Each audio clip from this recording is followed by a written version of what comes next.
Good evening from the Gail Lemron Auditorium on the campus of Embry-Riddle. Welcome to the Embry-Riddle Speaker Series, our opening event for the fall of 2017. And as you heard Mike Bowers say, this is an entirely new panel that's been assembled on the entrepreneurial experience, what makes people entrepreneurs and how their lives are enriched and some of the challenges that come with this. Let us introduce the panel from left to right. The credits are rather extensive, so I ask you to bear with me. Marc Mohler concentrates his practice on the representation of technology companies through all phases of their life cycle, from startup phase through liquidity events. He represents companies, owners, and outside investors in business transactions, contractual matters, entity formations, venture capital, and private equity finances, project finance, joint ventures, technology acquisitions, university licenses, and public offerings. He has a history in the representation of clean tech companies and served as general counsel to a public company clean tech venture capital fund. He holds an LLM in taxation. Thank you for being with us, Mr. Mohler, tonight. Thank you. Richard Fox has over 30 years of experience in the creation of new companies from defense and aerospace technology. He's a venture partner in the Idea Fund and is active in the formation and growth of innovative companies in Central Florida. Richard and two partners took an operation of Westinghouse private. In that company, Richard led a team to develop one of the first machine vision systems and sold that business to Gould Modicon. Richard repeated that cycle as the president of the Central Florida Innovation Corporation, where he guided the launch of several companies in the image processing and telecommunications industries. Frequently is a coach to new high-growth companies and has served on the Florida Seed Capital Board and has been a member of several task forces for the state of Florida on venture capital and seed capital investing. Ladies and gentlemen, Richard Fox. Also on our panel tonight is Jim Zucco, Cloquet Capital Partners. I hope I'm saying that right, sir. Am I close? Close enough. Close enough. 30 years of tech industry executive experience as a CEO, board director, and investor focused in software, security, and cloud services. Most recently, he was the chairman, CEO, and founder of Corrente. See, I can tell I'm from out of town, which was acquired by Oracle to be integrated and secure service delivery platform for their extensive portfolio of cloud applications. His broad-based industry experience includes senior executive roles in two global communications providers, CEO of a successful public company turnaround, and active board and investment roles with leading emerging growth companies, both public and private.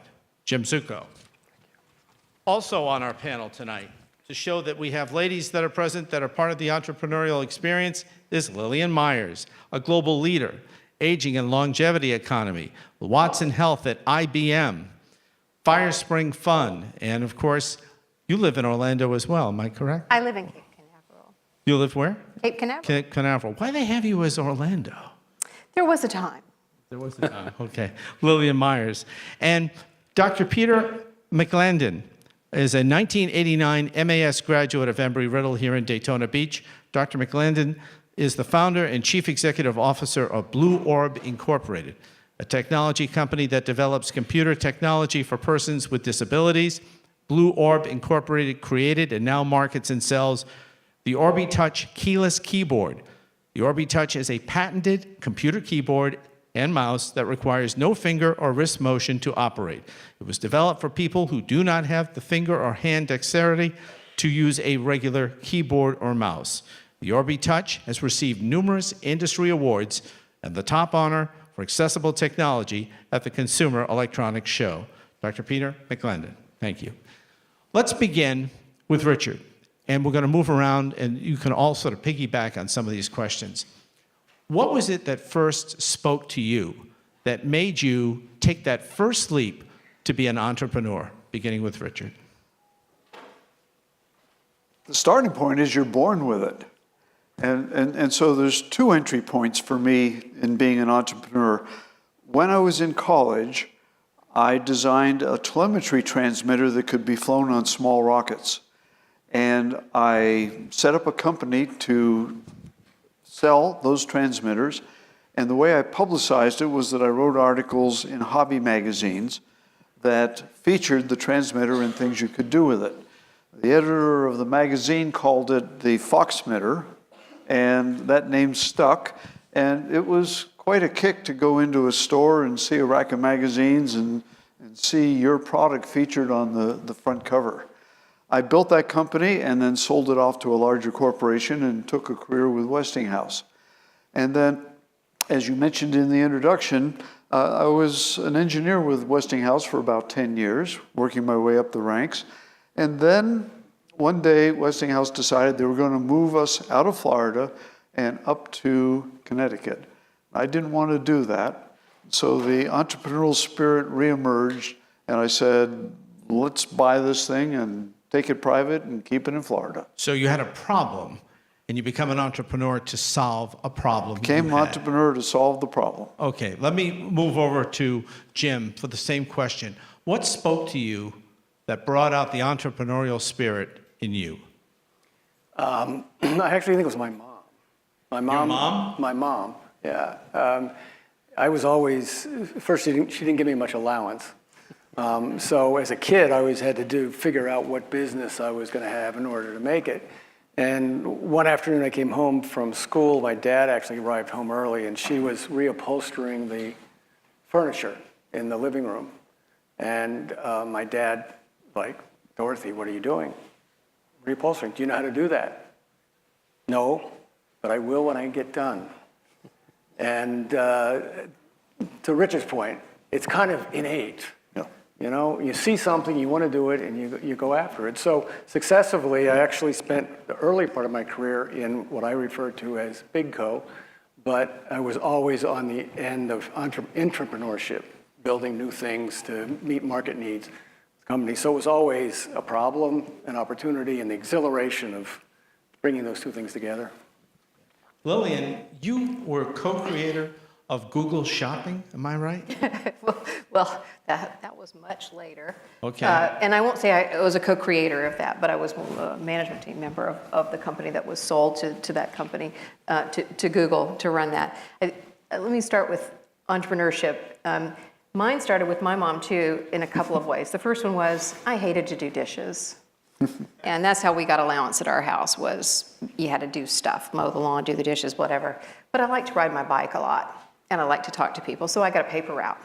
But then I job shared it with my brothers, who also hated to do the dishes. So there was nobody at home doing the dishes, but we were out throwing papers, and that was fun. Over the course of time, I became an entrepreneur when I left Istanbul, Turkey, where I lived for a number of years, and I came back to the States and had no idea what I was going to do. I had been a singer before I left. It's an interesting shift. But my dad, who had been in technology in banking, the first computer I ever saw was in the late 1960s in the basement of a bank, a big, big, big IBM system. He gave me a Macintosh computer. It was 1985. It was March of 1985. That was the original Macintosh computer, and I still have that today. I learned that I could use something that Microsoft made at the time called Office. It was only made for the Macintosh in those days, and I could connect them one to another in a small business and share files and automate processes like mail merges from a simple database to word processing or spreadsheets. And that is what got me recruited by Microsoft. And that was the beginning of what for me was a very interesting entrepreneurial journey at Microsoft for a number of years that changed when my mother died. She died of a misdiagnosed non-Hodgkin's lymphoma. And I knew that there was some work going on in Orlando by a group of engineers in a little skunk works in a large health system here that was all about using those same Microsoft platforms to exchange clinical information between providers. And had my mother had that kind of care, where two docs in two different cities could understand what was happening with her, she might still be with us, or might have been with us for many years longer. So at that moment in time, which was a big deal then, because those stock options were gold every single year. I loosed those golden handcuffs and lived on those stock options to go start a company that was one of the early electronic health records that we sold 5 years later to what would be then Siemens Healthcare. And that system and the people and the company that we built lived on for a long time after that. Let me come back for the same question to you, Marc Mohler. What spoke to you and brought out the entrepreneurial spirit to you?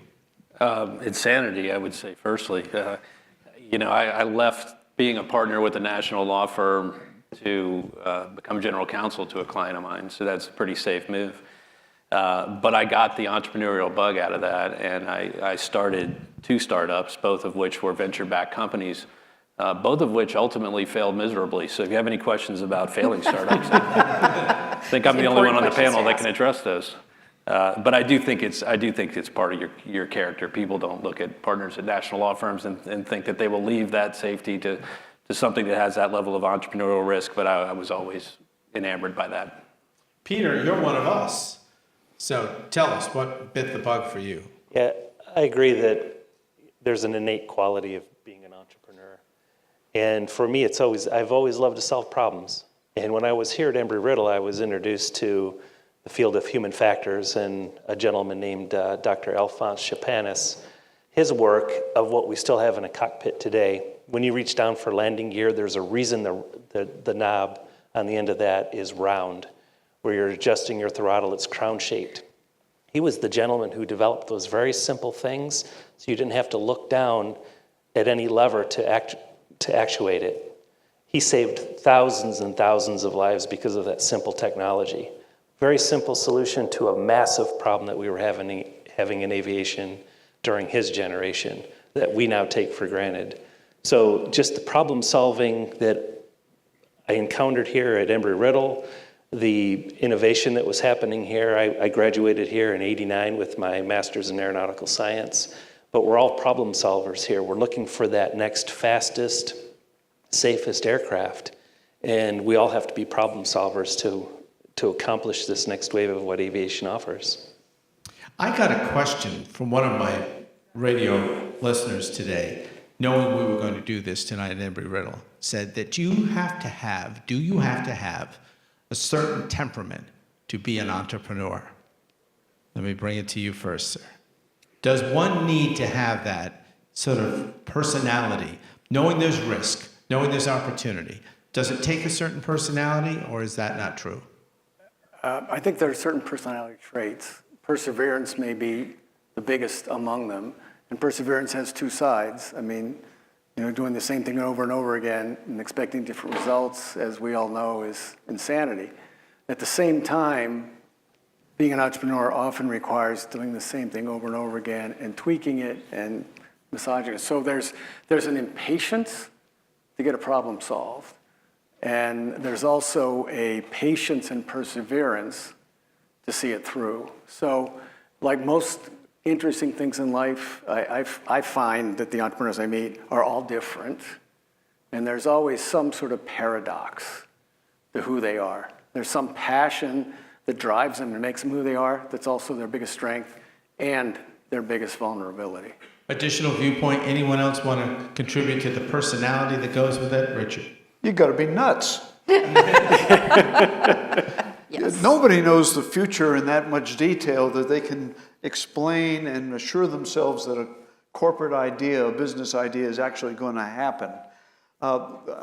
We've looked at hundreds of deals in the Idea Fund, and we came to the realization that of all the companies we've invested in, 45, not a single one, the success was what they pitched on the first day. Not one. Well, what the heck's going on here? It's not about the idea, it's about the person.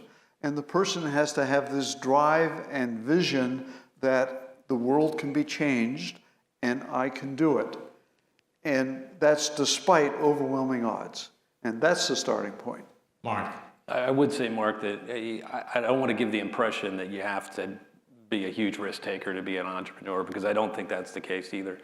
And it's obviously different in terms of risk to start a business when you're coming out of college or you're even in college versus having a big mortgage and 3 kids and college tuition. So there's stages in your life where taking that level of risk can be different.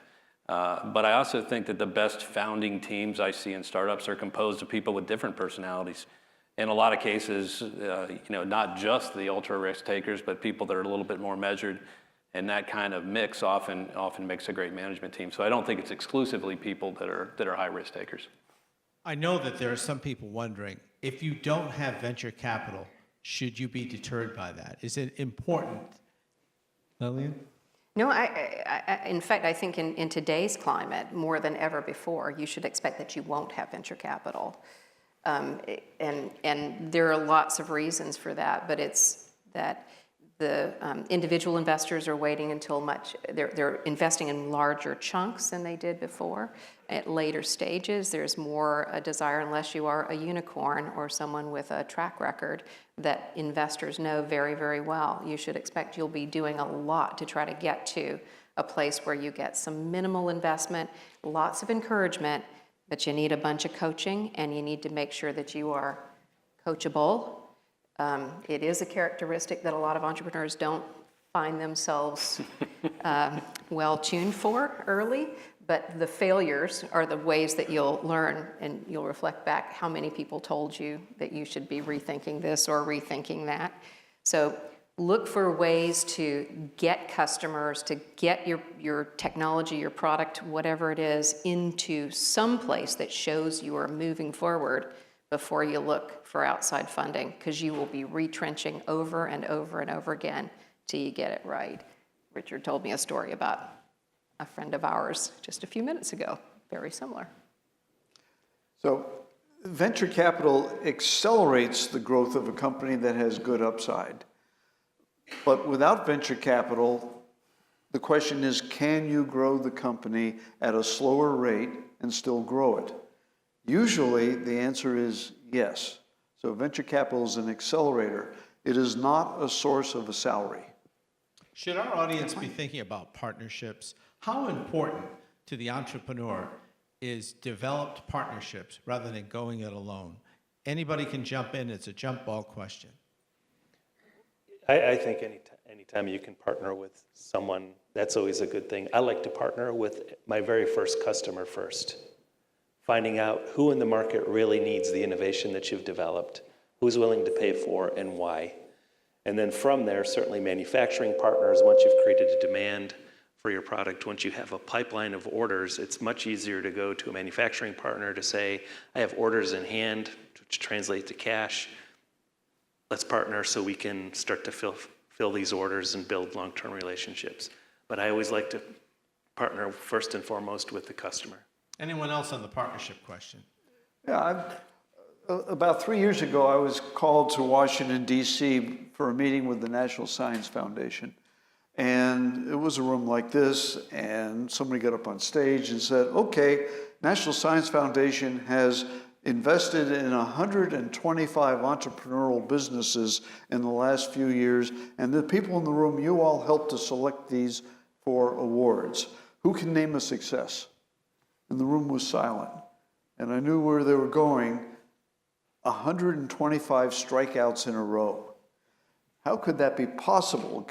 Government grants to 125 entrepreneurs, and not one of them had a success. So they did what any good government agency should do in a situation like that. They called in a consultant. And the consultant in this case was Stephen Blank from Silicon Valley. And he said, the problem is the procedure here. You got to get out of the building. And they put a big slide up on the screen. Said, get out of the building. You got to meet 100 people that you don't know before you make that minimally viable product, before you raise the money from the VCs or the angels. Meet 100 people you don't know, and you're going to have at least 70 bad meetings. And don't focus on the 70 bad meetings. It's the 30 better meetings and the one good meeting that are going to set the stage for your company. Because you're going to meet that first partner who becomes your first customer, who becomes the yardstick by which you measure what is the marketplace.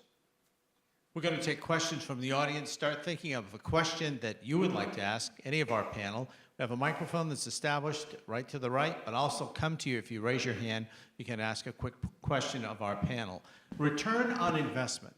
It's a broad term, but if someone is a beginning entrepreneur, how does one measure what the potential return on investment is to know if they should even take that first step? Or do you take the first step to create something without knowing what the return on investment is going to be? Lillian, how do you handle it? Well, 4 companies later, I will tell you that it never once entered my mind. The only ROI that I ever looked for was to my customers and to my investors, not to myself. So it's not, if you believe in what you're doing and you believe, and by the way, can I just say that I counted, I think, about 40% women in this room. And I just want to congratulate you for being here and thinking about this. Thank you very much. Because it's, the proposition for us sometimes is a little bit different. You heard my starting point was first money. Let me make an income. Let me make a living. I was a single mom with a tiny child.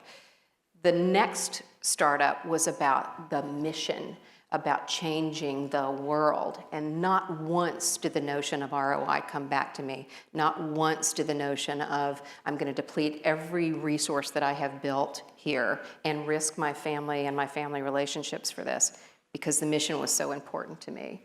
But what I needed to know and prove to investors, and they were top drawer investors, was that this was something the market needed, and that they would get their return, their 10x return that they were looking for, and that our customers in buying that technology would get their return as well. So the worry is not about you. The worry is about what you're taking to the world and who's counting on you to get it there, I believe. When Mike Bowers and I talked about doing this with a panel discussion tonight, one of the things that Mike and I talked about was how one's life can be enriched from being an entrepreneur. As people, do you believe, and I want each one of you to speak to this to our students here tonight, do you feel that your life has been greatly enriched, and I'm not talking monetarily, as people, because you chose to be involved somehow with entrepreneurs, beginning with you, Marc? Oh, absolutely. I mean, to me, there's nothing more liberating than controlling your own destiny economically. And by that, I mean not working for somebody else. So it's both the benefit and burden of entrepreneurship when you answer to only yourself, and you set the terms of where and when you work. And now we're technology enabled, so we can work from anywhere, and you can literally do anything on your own terms, and you don't answer to anybody for it other than yourself. That's a fantastically liberating thing. The flip side of that is you're never off work. So, when you run your own business, then you work for your customers, obviously, and there's oftentimes no escaping it. But to me, the enrichment of kind of controlling your own destiny, not answering to somebody else for how you live your life or what decisions you make to advance your business is gold. Richard, same question. There are about 5 different personality styles for entrepreneurs. One of them is, I want to change the world. A second one, and it's different, is I want to be my own boss. A third one is I want to see some meaning in my life. I've been doing things, I've been a student for a long time, or I've been working in a larger corporation for a long time. I want to see some meaning. A fourth one is I want to have the most toys. You'll be honest with yourself, that is a motivation for some entrepreneurs. And when I meet with entrepreneurs, in the very first meeting, one of the very first questions I ask is, what is your motivation? Which of those different answers is your reason for being an entrepreneur? They're all valid answers, but they set 4 very different roadmaps for how to be an entrepreneur. Jim? Yeah, there's also number 5, I would call the adrenaline junkie. Yes. Okay, Yes. and the adrenaline junkie are people who like competition, who love to win, also are not afraid of losing, and sort of like the exhilaration of waking up every day and saying, look, I can make a difference today. I'm going to work with phenomenal people on difficult problems, sometimes solve them, sometimes not. But the sort of just the exhilaration of making things happen in a relatively short time frame compared to, and I've spent time in Big Co and Venture Co, and there's exhilaration everywhere, but this adrenaline, are you driven to make something happen, or are you just kind of wandering through life? People who are driven are very successful. Lillian? Wow. Actually, I think the characteristics and the issues around what sends you there, what gets you there, what makes you want to be an entrepreneur are, as we've all said here so far, different for each person. And they're different based on where you are in life stages too. I think sometimes people who start when they're younger or don't have families have different motivations and different ideas about what entrepreneurship means to them. I have a son who very much embodies that and has been quite successful in his ventures. I think that, and by the way, my specialized area today has nothing to do with technology directly. It's about aging and longevity. And we find in this moment that there are many, many people who are later stage entrepreneurs who have never been entrepreneurs in their lives, but now find that they are looking for their sense of purpose or their sense of adrenaline or the need to change the world in a way that they never did before. So I think it's such a personal thing. It is individual, and for each and every one of you who are thinking about it, you need to examine carefully what your motivations are. And when I talk to entrepreneurs, I often ask them where they see themselves in a few years. Is it about running something big? Is it growing something that they can enlarge and be a part of for many years to come? Or is it about the next, shall I say, shiny object, because a lot of us as entrepreneurs tend to be shiny object people. And so understanding what drives you will help you find the path to either building something that you can sell or building something that you can run. And those are sort of, decisions along the way that I think we end up having to make. Peter, you get the last word. To me, entrepreneurship is really about people and the relationship that you can build with those people that maybe are in your life for just a meeting or for your entire company growth or your entire life. But the greatest benefit I've ever received from being an entrepreneur is my connections with other folks. Being an entrepreneur in the disability field, it's just amazing to meet so many great people that are helping people with special needs and disabilities, understanding what their needs are, and as a problem solver, connecting them to other folks that also have a like interest and so on. So to me, well beyond just the profit potential or the return on investment, it's really the measurement that I like to use, and certainly at the company, is, what's your return on investment for the relationship that you have with people. We're going to come to questions in the audience. If you will step down, if you're in the back and you have a question, please come down to the microphone. We want to get you in. This is a very fast-moving program. If you have a question from our first couple of rows, I can bring a mic to you. Just raise your hand and I'll come to you. I want to go to questions very quickly, but first, you create something. It's yours. It's a company. It's a product. It's a service. And you decide, now's the time to sell it. Some of you have done that. You created something, sold, and created again. I'm curious, is it hard to do that? You made this, you created it, it's working. Is there any emotion with selling something you created? Jim, you're laughing. Was it ever hard? It's always hard. There's timing and packaging, and you got to decide on what the right time is for you, for the company, for your investors. And I'm still sort of connected to several things, beings, and particularly back to Pete's comment, in part of this transition, I've spent most of my entrepreneur life as CEO, founder. It is creating a context not only for the people you bring onto the company to be creative and productive as part of the company, but making sure they end up somewhere that they can continue to grow if they choose to.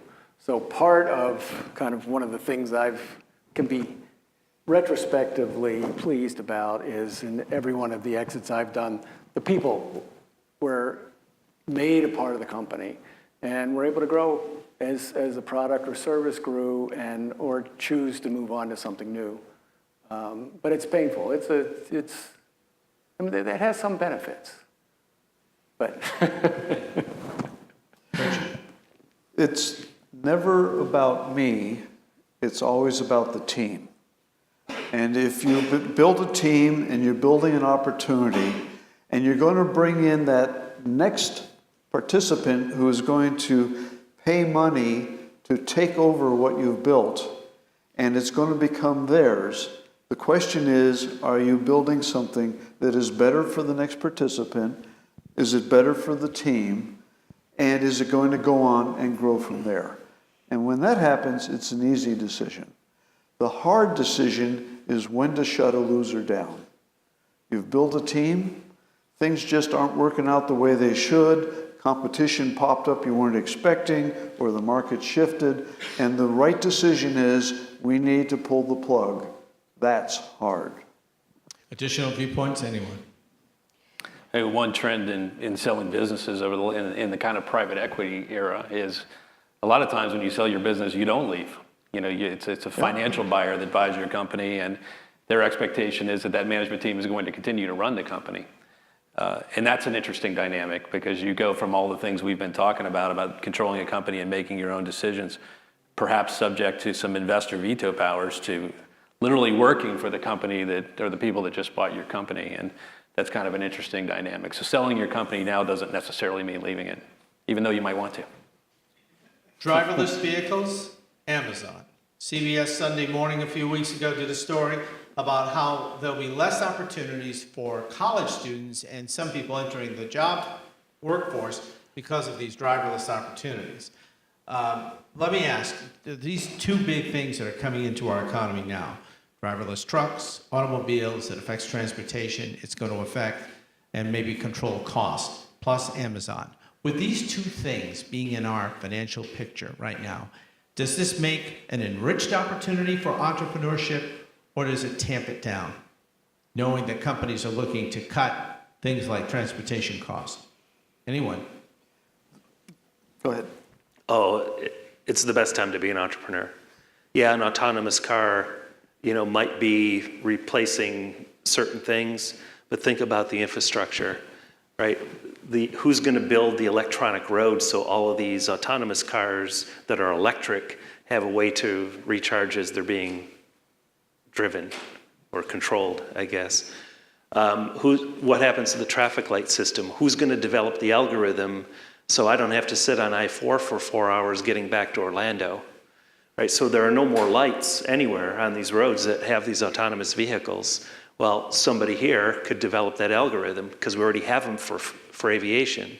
So I think, when something is the perception is it's being taken away for whatever reason, it opens up so many more doors for innovation. Lillian, you agree?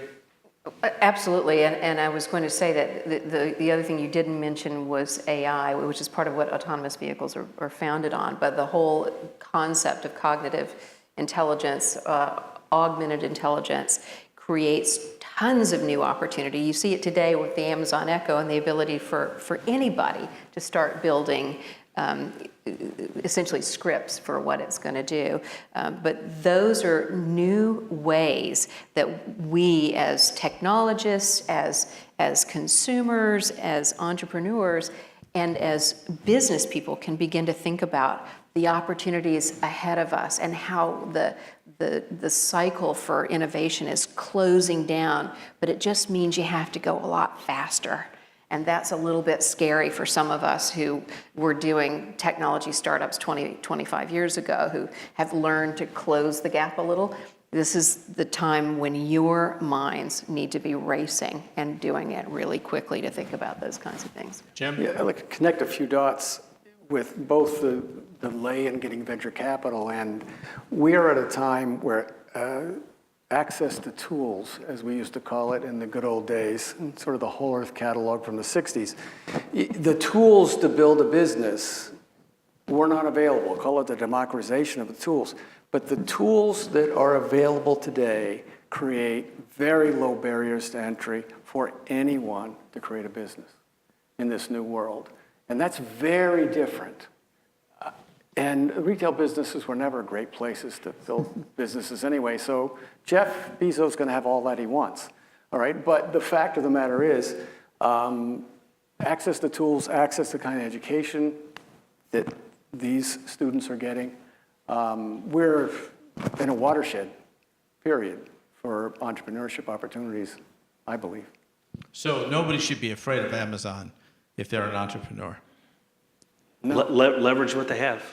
Yeah. I mean, their infrastructure, Matter of their fact, cost. most of the cloud-based service companies I know of today exist in part because of Amazon Cloud Services. Yeah. Because they can sign on to Amazon Yep. Cloud Services, which 5 years ago they couldn't do. So there's opportunities created with Amazon success that gives them opportunities to create new businesses. Gentlemen? you No, want- I totally agree. I mean, nobody in this room may believe it, but we used to use payphones. We dropped a quarter and, that's how, when we were out somewhere, we made calls that way and, mobile phones displaced all that. I'm sure there were a lot of people that used to make payphones. But that didn't make the economy smaller when that technology was enabled. So I think this panel in particular is probably predisposed to say, technology creates opportunities, doesn't eliminate it. That may not be readily apparent when you're getting a pilot's license and you're reading that no humans are going to fly planes anymore, but trust us, it will enable opportunities. Richard, you get the last word. I want to circle back to earlier, tie it into an earlier question you asked. How do you know if your idea is going to be a winner? And there are ways to quantify this. And first of all, is it big enough? One of the challenges of a lot of the ideas that are pitched to me is that the entrepreneur is not thinking of a big enough opportunity. So here's the definition of a real winner for an entrepreneur. You can envision that your investor partners will get 10 times as much money back when it is all done and sold as what they put in to begin. That's a prerequisite. If you can't envision a 10 times return to your investors, you're thinking too small. You should envision that you're going to be one of the 3 biggest companies in that new industry. If you're not going to be one of the 3 biggest, you're thinking too small. You should envision that you can build all of this on a few $1 million and that the revenue of the company can get above $100 million. If you're not thinking $100 million of revenue, you're thinking too small. Now, what about those companies that are not $100 million revenue and not going to be a third of a marketplace? Those can be privately held, family-operated businesses, and 80% of all the businesses in this community are of that nature. So there's nothing wrong with that. It's just a different style. The challenge that I give to you is think big. I want to come over here to one of our own. Trevor, if you would just stand so that folks can see you. Graduating from Embry-Riddle, and you have a company and you started here. Trevor, tell the folks. Hi, everyone. My name is Trevor Parrott. As you said, I'm a student here, actually in engineering, which is a little bit of a plot twist, I guess. I'm the CEO of Census Technologies Corporation. We're currently based over at the Megaplex, just across the airport. My company develops long-range commercial drones and data processing services that go along with those. So to kind of like give you a little bit of a glimpse into what my company is focused on, I'm going to use what I hope is a popular example. So if you imagine a field, right, a big field, let's say 2,000 acres, and we're going to use our little DJI quadcopter, and we're going to go out there and we're going to try to take pictures of the field so that we can do something with it later. Well, if you use a little quadcopter, you've got to go out there and you've got to fly that quadcopter 8 times if you actually want to cover that entire field, right? Now, let's take a different approach. Instead of taking 1 drone, we're going to take 8 of them. And we're going to go out there and we're going to cover that same field again. What's the problem there? you have to have a person to operate each one of those drones. It's very expensive. The cost is not in the little drone, it's in the people that you need to run it. So what my company does is we make longer range single systems to do that job. So we can go out, we can cover the big fields all at once with one person. Now you can do that in agriculture, you can do it in pipelines, you can do it with power lines. There's a lot of applications. So that's kind of where my company is focused now.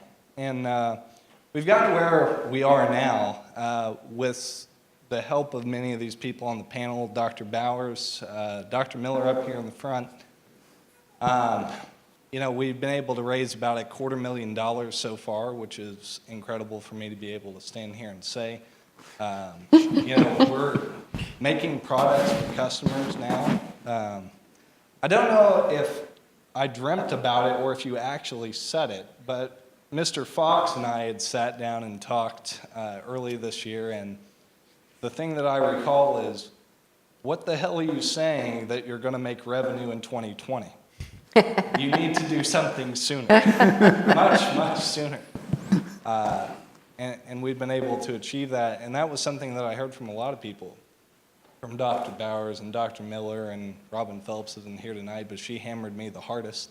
You know, I wake up every day excited to go to work, even though I'm still trying to do classes, and no, I don't sleep a whole lot, but you know, it's really a great time. Trevor, how old are you? I am 22. And how long has the company been in existence? We incorporated in January of this year. Applaud for Trevor here for his efforts. Thank you. Question from the audience. We have precious minutes. Dr. Miller, we come to you now. So I'd be really interested to hear from everyone what your hardest lesson learned was. What was a failure that taught you something that enabled you to be successful in your next attempt? I'll jump in on that. I've started a series of companies. In fact, I set up a company to create companies.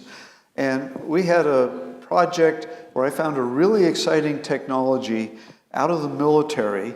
And we recognized that this was such a high-speed computing processing chip that it could not only look at the from and to part of email on the internet, it could read the messages and actually determine what was the content of the messages. It was that fast a processor for an entire internet stream of millions of messages, super high-speed processor.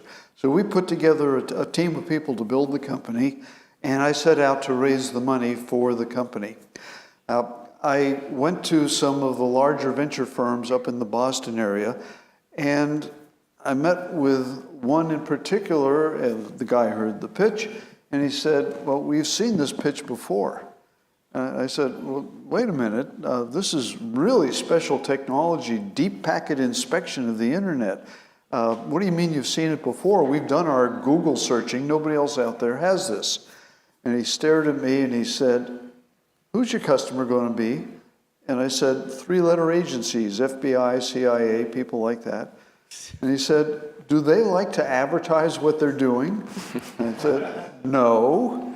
And he said, you are the 44th proposal this year to do deep packet inspection using high-speed processor chips. So, okay, I don't think we're going to go further with this one. We have people that have a running start against us. So the message is, get out of the building and have 100 bad conversations to make sure that what you think is a good idea really is a good idea. And have the willingness to stop or change direction if it's not coming together. Your question now. This is for anybody. What do you look for and what do you value in the people that support you in your mission? That's a good one. Because I'll answer this as someone again, and this, I'm willing to say this might be more a woman thing than a man thing, but much like the paper route with my brothers, I don't like to start things alone. And so the look has to do with finding complementary skills, capabilities, smarter than me for sure, experiences that are different, and an outlook that's different, so that you can honestly, and I mean honestly, this is where you take off the gloves and the willingness to bring people who will be dead honest with you, which goes back to your question, Dr. Miller, about the things that you learn, are that you can't always be right, and that others have to give you input, feedback. Sometimes you'll get knocked with it from people that you admire so much, it's an embarrassment to you that they have just slapped you upside the head the way they do. But it's an important lesson to learn. So doing it together and knowing that your cohort is going to be dead on honest and that you can duke it out together to get to the right answer, to bring all those things together. That's what I will always look for.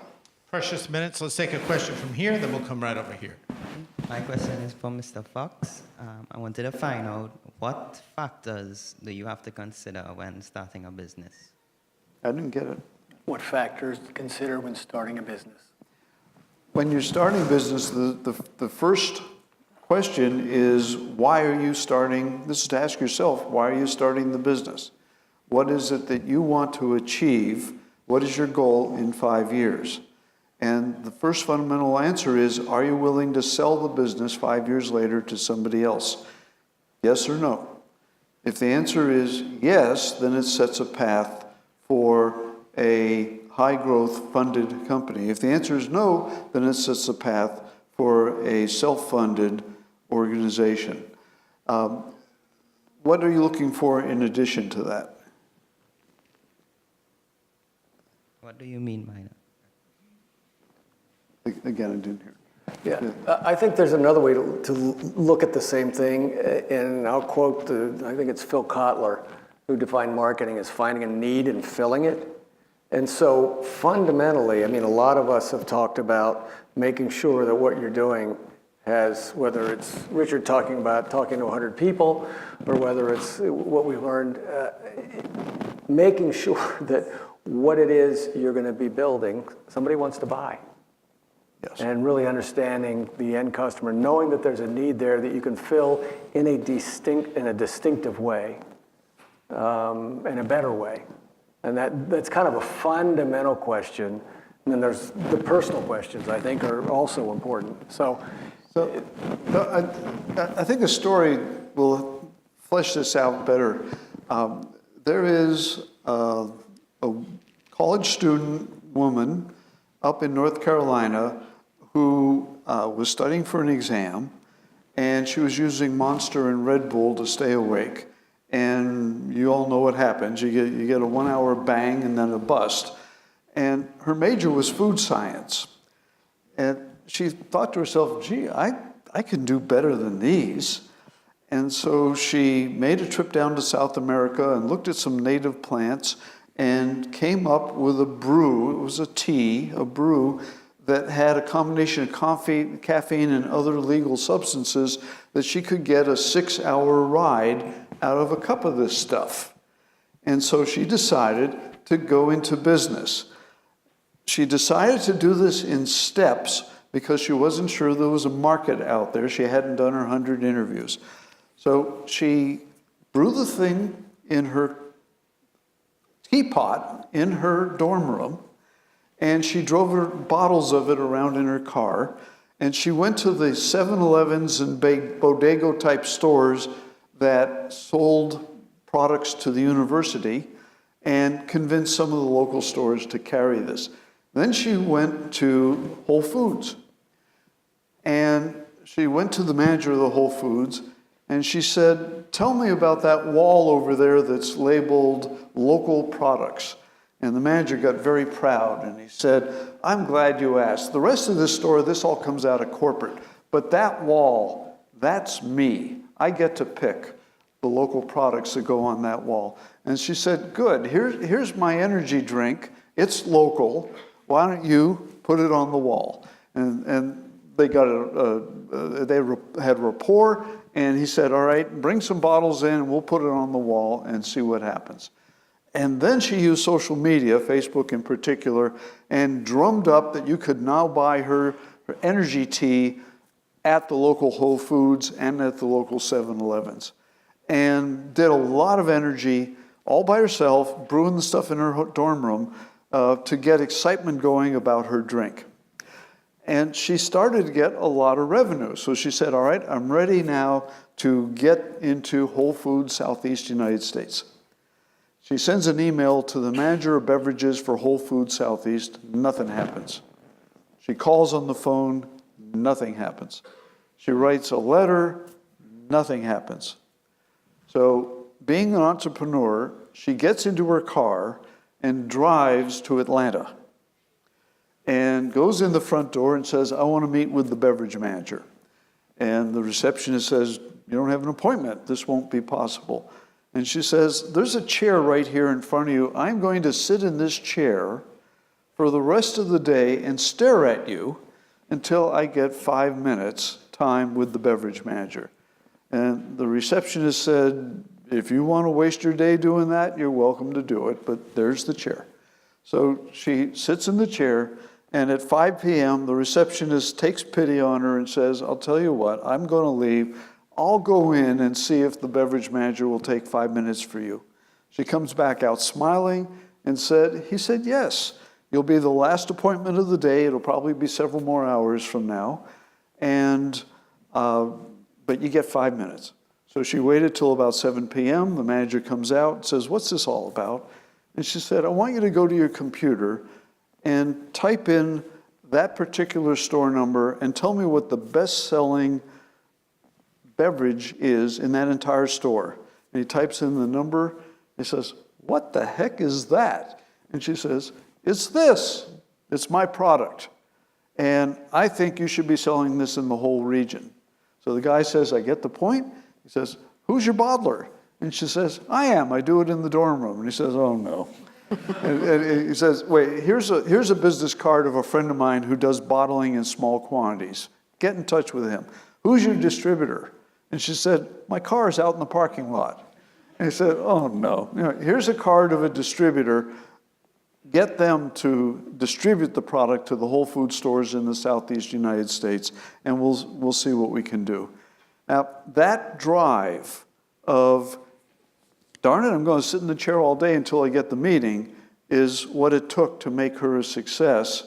She is a success now, and the story goes on and on because that was not a fluke of her personality. That was the essence of her personality. Marvelous. Well, I've got time to get a couple more questions in.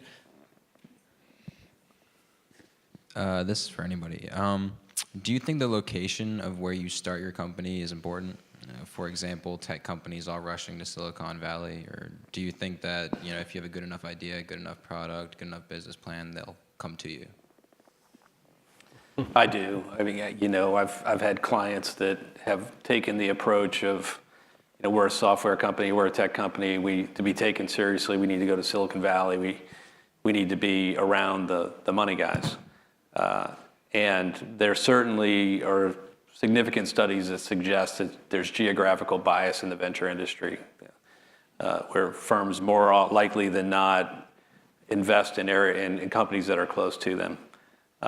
However, it's been interesting because in several occasions where I've seen companies do that, I've seen them come back to Florida after being unsuccessful in being funded in Silicon Valley, where there's a whole lot more funding sources, but there's a whole lot more competition for those funding sources, only to actually get funded in Florida. So I think Pete would probably, I think we've had this conversation multiple times, but from the view of the funds that invest in this state and are located in this state, I think the general consensus is if you have an investment grade company in Florida, you'll get funded.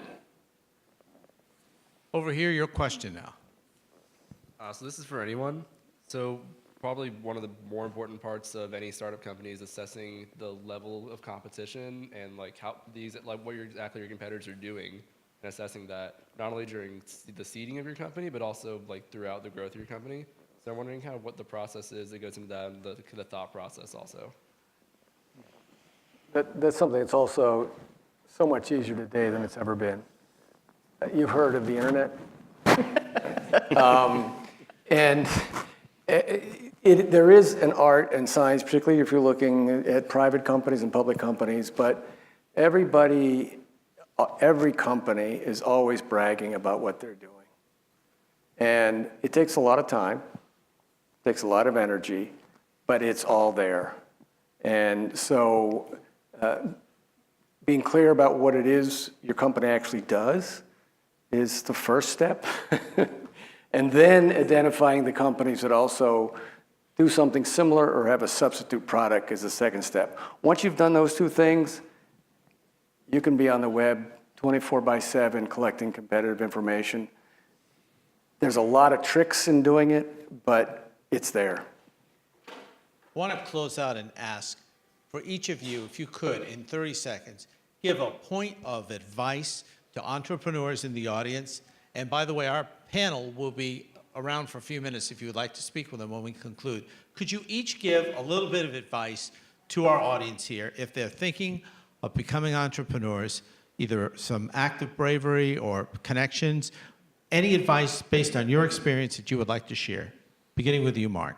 Yeah, I would say do it. I mean, I agree with one of the prior comments that there's never been an easier time to be an entrepreneur in history. When we started our first startup, the first thing we did was buy $50,000 of servers. You know, Yes. Right. Yeah. For $25 a month now, you can have the same thing that we have through Google business apps. So I just do it. Even if you have a full-time job, even if you're a student, if you've got the bug to start a business, start it. Don't. It's easy to do. Don't be afraid to fail. You'll learn more from failing than you probably will from winning. But just do it. It's easy. Richard. About 3 years ago, I had an entrepreneur who had an interesting idea, but he needed a mentor. So my advice is get a mentor. You know, one piece of advice is get out of the building, go talk to 100 people. The other piece is get a mentor. I was feeling a little devilish at the time, and I placed an ad in Craigslist. It's free. And the ad said, exciting company in Central Florida looking for adult supervision. Intellectually challenging position, no pay, possibility of equity for the right candidate. That was the whole 4-line ad in Craigslist. About 2 weeks later, I get a phone call. And somebody says, I'm the recently retired president of Procter & Gamble. Now, at this point, I'm thinking, oh, I told too many people about this. This is one of my friends with a handkerchief over the phone. It wasn't. It was the recently retired president of Procter & Gamble. He saw the ad. He said, I'm going crazy down here. I have sailed the boat as much as I want to. I have played as much golf as I'm going to. I have played as much tennis as I need to. I am looking for something to do that's going to be meaningful for my time. What's your company all about? Those people are here. This is a resource of this area. And you can find them from friends of friends or go run the ad in Craigslist, but they are here. Get a mentor. Jim. Ask dumb questions. There are no dumb questions. You've heard that before many times, but ask them. Take advantage of the resources that are being provided through Canvas and through other studios. There's a lot of resources that Mike and crew are creating here at Embry-Riddle that were not available to us at this point in our lives. Even if you're not planning to start a business like next week, get involved, because there will be some time in your life when you're going to say, damn, I wish I'd have, taken advantage of learning some more about that process. Lillian. Echo all of those sentiments. And again, as a woman, the thing that I will add is don't be afraid. Don't be afraid to ask questions. Nothing is out of bounds, and nothing should be out of bounds. Be confident and clear that you are learning, and don't be afraid to express that. So asking the dumb questions is exactly what I would say. Don't be afraid of asking dumb questions. Don't be embarrassed by the fact that you don't have all the answers, because you will never have all the answers. Never. Peter. Very well said. I would be friends with Trevor by the end of the night tonight. and learn what he's already learned about this environment that you're already in. You have to become part of this entrepreneurial system that you have here in Daytona Beach, here at Embry-Riddle, throughout Central Florida and so on, and give before you get. So, Trevor, you have a lot of experience, you have a lot of knowledge about what you're doing here at Embry-Riddle, what's happening at the Micaplex and so on. Go over there, participate in some of the events, get to know a lot of the folks. Hang out with Dr. Bowers and his classes to find out more about the essence of entrepreneurship, to see if it's right for you. And again, you don't need to take it in big doses. Every day learn something new. Just observe what the entrepreneurs are doing right across the airport at the Micaplex. You'll be amazed at how easy it is to kind of get a sense of your role. Maybe you don't want to build something, but maybe you want to participate in something that's done over there already. So just be aware and be proactive. I want to thank Dean Mike Williams, for your leadership in helping to provide this, and to Mike Bowers for putting all this together under some very trying situations to make this one of the best panels I've ever seen. Before you go, let's tell you what is coming next Monday. Because of a hurricane, our initial event for the fall had to be delayed. Solomé Anderson is the daughter of the captured Terry Anderson. This is a young lady whose father was captured. He was released. She grew up in a very difficult situation, but followed her father into the life of being a war correspondent. The memoir of her family, the madness that came to the family, and how she overcame it will be told here Monday night, when she will sign copies of her book, The Hostage Daughter, and take your questions and tell her story right here. You don't want to miss this. Free and open to the public here in the Lemmerod Auditorium on the campus of Embry-Riddle. Ladies and gentlemen, once again, please a round of applause for Marc, Richard, Jim, Lillian, and Peter, our panel tonight on entrepreneurship. Thank you to Sundust and Christian, our students, Bob Score, our videographer, Tony Petro up in control. Ladies and gentlemen, thank you for being here tonight. Have a very pleasant evening. We'll see you Monday night with Solomé Anderson.